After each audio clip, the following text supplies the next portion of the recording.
Bonjour, pour commencer cette deuxième vidéo du chapitre 6 sur les résultants, je vais corriger l'exercice que je vous avais donné à la fin de la première vidéo. J'espère que vous l'avez fait parce que c'est vraiment intéressant de manipuler un peu soi-même les matrices de Sylvester.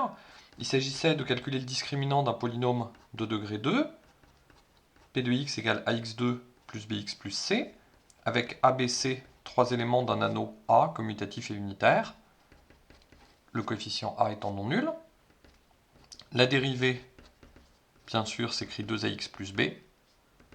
Et avec les notations qu'on avait prises, le degré du polynôme P qui s'appelait M vaut 2, le degré du polynôme P' vaut 1, mais attention, là il y a une hypothèse, il faut que 2A soit non nul. Donc, en supposant que l'anneau A soit de caractéristiques différentes de 2. Alors je ne traite pas le cas de la caractéristique 2 qui est un peu particulier, mais il est important que l'anneau A soit de caractéristiques différentes de 2 pour garantir que 2A est non nul, sachant qu'on a supposé simplement que A était non nul. Alors, dans ce cas-là, on a bien le degré de P' qui vaut 1, et on peut écrire la matrice de Sylvester de P et de P'. Alors cette matrice, comme M vaut 2, N vaut 1, M plus N vaut 3, donc c'est une matrice 3, 3. On commence par écrire les coefficients de P sur la première ligne, A, B, C, en commençant toujours par le coefficient de plus haut degré. On écrit A, B, C, et ensuite on complète avec des zéros pour obtenir la bonne taille de la matrice. Or, on a déjà 3 coefficients, la matrice elle doit être 3, 3, parce que M plus N ça fait 3, et donc il n'y a aucun zéro à rajouter. On répète cette ligne en la décalant, mais là, comme il n'y a pas de 0 à droite, on voit bien qu'on ne va pas la décaler, on va la répéter une seule fois, et c'est bien normal parce que les coefficients de P apparaissent sur n lignes, avec n égale 1 ici, donc une seule ligne.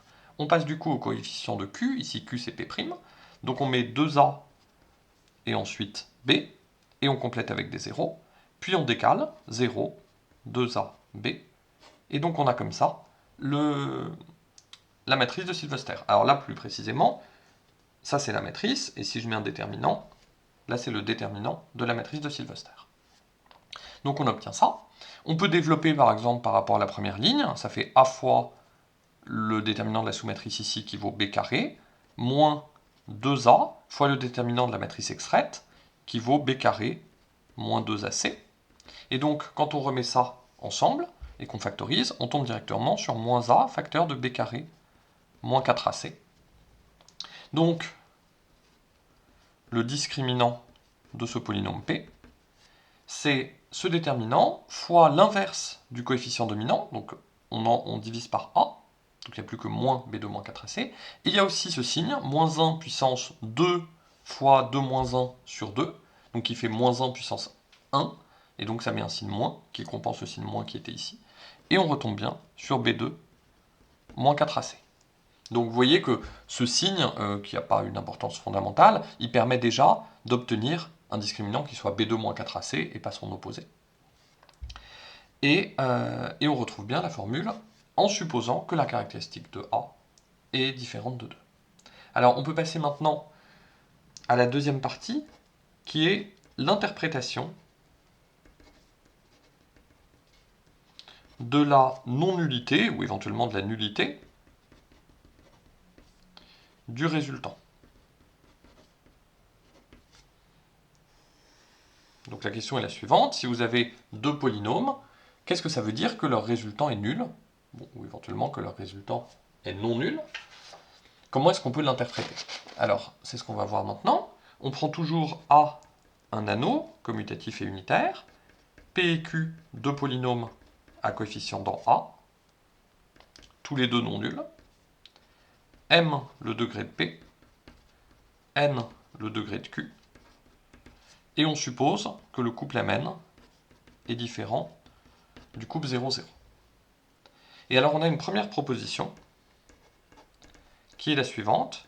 Il existe U, un polynôme à coefficient dans A, de degré strictement plus petit que n, et V, un polynôme à coefficient dans A, de degré strictement plus petit que m, tel que UP plus VQ soit égal au résultant de P et de Q. Alors on va démontrer cette propriété dans un instant, mais déjà je voudrais l'interpréter. L'interpréter d'abord dans le cas où A est un corps. Et si on suppose que res de PQ est non nul. Alors bien sûr, cette propriété-là, si res de PQ est nul, elle n'a aucun intérêt, il suffirait de prendre U et V qui soit nul, et c'était immédiat. L'intérêt, c'est si res de PQ est non nul. Si en plus A est un corps, on peut diviser par res de PQ, et on obtient une relation de Bezout, UP plus VQ égale 1, une fois qu'on a divisé U et V par cet élément non nul du corps, et donc on obtient que le PGCD de P et Q vaut 1, puisqu'on a trouvé une relation de Bezout. Et puis non seulement ils seront premiers entre eux, mais en plus on a trouvé effectivement une relation de Bezout, puisque la preuve va nous montrer comment trouver U et V. Donc ça c'est une première remarque, et ce qui est intéressant aussi, c'est que ça c'est valable sur un anneau. Et donc sur un anneau, par exemple si A vaut Z, si P et Q sont deux éléments de Z crochet X, qui sont premiers entre eux, dans Q de X, on sait qu'on peut trouver U et V dans Q de X, tel que UP plus VQ égale 1. Mais l'intérêt de cette propriété, c'est qu'on trouve U et V dans Z crochet X, tel que UP plus VQ, ce soit un certain polynôme constant de Z. Donc si on prend P et Q dont des polynômes dans Z crochet X, tel que le résultant de PQ soit non nul, dans ce cas, reste de PQ c'est un entier non nul, et on trouve U et V à coefficient dans Z, tel que UP plus VQ égale cet entier. Donc c'est quelque chose qui n'était pas évident a priori, parce que si on passe dans Q de X, on va trouver U et V des polynômes à coefficient dans Q de X, tel que UP plus VQ égale 1, et ensuite on est obligé de multiplier par le PPCM de tous les dénominateurs des coefficients de U et V pour trouver des polynômes U et V dans Z de X tels que UP plus VQ égale un certain entier. Et là, ce que nous dit le résultant, c'est que on peut obtenir cet entier reste de PQ comme combinaison linéaire sur Z de X de P et Q. Donc ça, c'est un problème déjà arithmétique qui est assez important, assez intéressant. Je vais démontrer cette propriété. Alors pour la démontrer, on va noter M, la transposée de la comatrice de transposée de cils PQ. Et l'intérêt de prendre la transposée de la comatrice, c'est bien sûr qu'on a la formule habituelle, la transposée, enfin la matrice elle-même, fois la transposée de la comatrice, est égale au déterminant de transposée de cils PQ, donc res de PQ, fois la matrice identité, ici on est en taille M plus N. Donc ça c'est simplement la formule habituelle pour la transposée de la comatrice d'une matrice. Et donc, si je note W, la dernière colonne de M, on a ici transposé de cils PQ fois W, c'est en fait simplement la dernière colonne de ce produit. Et donc transposé de cils PQ fois W égale la dernière colonne de cette matrice, c'est-à-dire que des zéros, et en bas, reste de PQ. Et maintenant, on peut interpréter cette relation, puisque on a vu que par définition, transposé de cils PQ, c'était la matrice de phi PQ dans les bases anticanoniques, où phi PQ c'était l'application qui a un couple UV associe UP plus VQ. Et cette relation matricielle s'interprète en disant que phi PQ du polynôme correspondant, enfin du couple UV correspondant, alors je vais l'écrire, d'où phi PQ du couple UV correspondant à W, le couple UV dont la matrice dans les bases anticanoniques est W, la matrice colonne correspondante est W, phi PQ de UV, c'est-à-dire UP plus VQ, est égal à l'élément de A crochet X en degré strictement plus petit que M plus N, représenté par cette matrice colonne dans la base anticanonique. Mais cet élément, c'est simplement le polynôme constant reste de PQ. Et donc on a bien la preuve du résultat qu'on souhaitait. Maintenant, on va appliquer ce résultat et surtout voir comment on peut aller plus loin dans le cas d'un corps. Alors c'est le théorème principal. Supposons que A qu'on va du coup noter K, est un corps, alors les propriétés suivantes sont équivalentes. Alors, première propriété, alors bien sûr on fixe P et Q comme depuis le début de ce cours. Première propriété, le résultant est non nul. Deuxième propriété, pour tout polynôme R dans K crochet X en degré strictement plus petit que M plus N, il existe U, un polynôme de degré strictement plus petit que N, et V, un polynôme de degré strictement plus petit que M, tel que UP plus VQ égale à R. Troisième propriété, la même avec R égale 1. Donc il existe un polynôme U de degré strictement plus petit que N, il existe un polynôme V de degré strictement plus petit que M, tel que UP plus VQ égale à 1. Quatrième propriété, P et Q sont premiers entre eux. Donc ce sont des éléments de K crochet X. En outre, si E est une extension de K sur laquelle P ou Q est scindé, alors ces propriétés sont équivalentes à la propriété 5, qui est P et Q n'ont aucune racine commune dans l'extension E. Alors, on va démontrer cette équivalence, mais une remarque déjà sur la 5, c'est qu'en fait, la 5 équivaut aux propriétés 1 et 4, et dans les propriétés 1 et 4, on ne parle pas de cette extension E. Donc ça veut dire que la véracité de la 5 ne dépend pas de l'extension E qu'on choisit. Autrement dit, s'il existe une extension E sur laquelle P ou Q est scindé, telle que P ou Q n'ont aucune racine commune dans E, alors cette propriété-là est vraie pour toute extension E. C'est un peu comme ce qu'on avait vu dans le chapitre 4, c'était la vidéo numéro 5, avec les polynômes séparables, où on avait vu que pour un polynôme P, l'existence de racines communes entre P et P', on pouvait la prendre sur n'importe quelle extension sur laquelle P était scindé, et que ça n'avait rien à voir, ça ne dépendait pas de savoir quelle extension on prenait, tant que c'était une extension sur laquelle P était scindé. Soit c'était vrai sur toutes les extensions, soit c'était vrai sur aucune. Et là, c'est exactement la même chose, sauf qu'ici, c'est un peu plus général, parce qu'on ne suppose pas que Q soit égal à P'. Mais c'est exactement la même situation. Alors, on peut démontrer cette propriété-là. Alors maintenant, on est sur un corps. Donc on a accès à tous les résultats habituels d'algèbre linéaire, notamment le petit i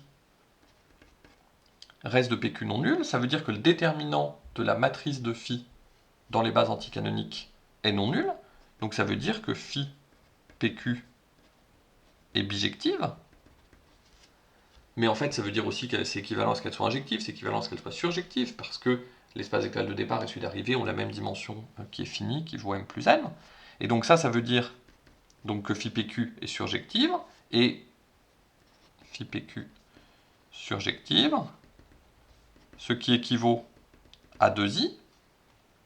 Donc déjà, i et 2i sont équivalents. En outre, 2i implique 3i. Ça, c'est tout à fait clair. Si c'est vrai pour tout polynôme R, en particulier, c'est vrai pour R égale 1. Et 3i implique 4i, puisque si on a une relation de Bézout, bah, c'est bien que P et Q sont premiers entre eux. Maintenant, on va démontrer,